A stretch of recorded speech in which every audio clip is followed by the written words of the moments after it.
Let's dive into the discussions shaping the nation. Thanks, Corla.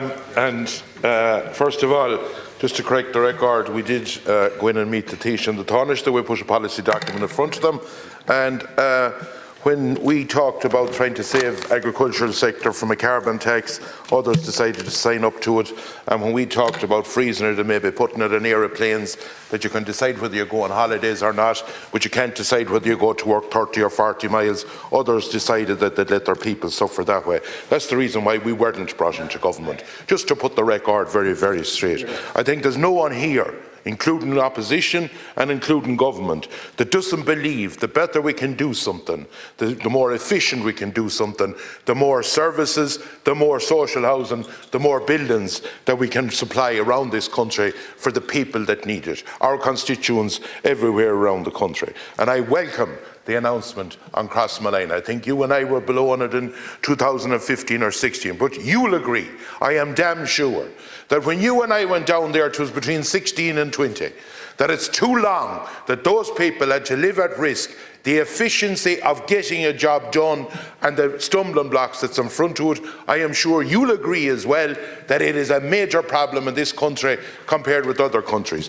Why is it if we're building apartments in Ireland that is costing 3,000, 300 or 400 per square metre when the likes of Spain is 1,000? Mightn't be as fancy, mightn't be as particular, but there's a woeful difference in that price if you're trying to get value for money. And this is what we are on about. I heard a few referring to Elon Musk. Well, you know, he must be watching Irish television, because last January, 12 months, which is 14 or 15 months ago, before that lad was ever heard of, he was building cars, I think, at the time, we had it in our document of what we were on about. And it's not about looking at every NGO and scrapping them. The first thing we said, everything in the health service, the great work they do.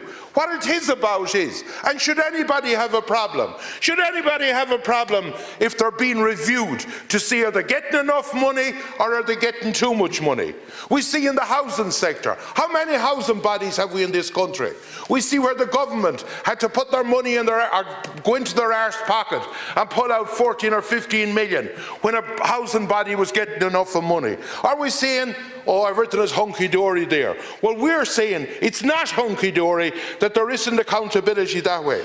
If the computer or the controller and auditor general and if deeper were doing their job, and there is great civil servants, no one is criticising them, but the facts are, if they were doing their job as good as we're saying, would we have a children's hospital going the way it's going? And yes, we need it. There's no one denying it.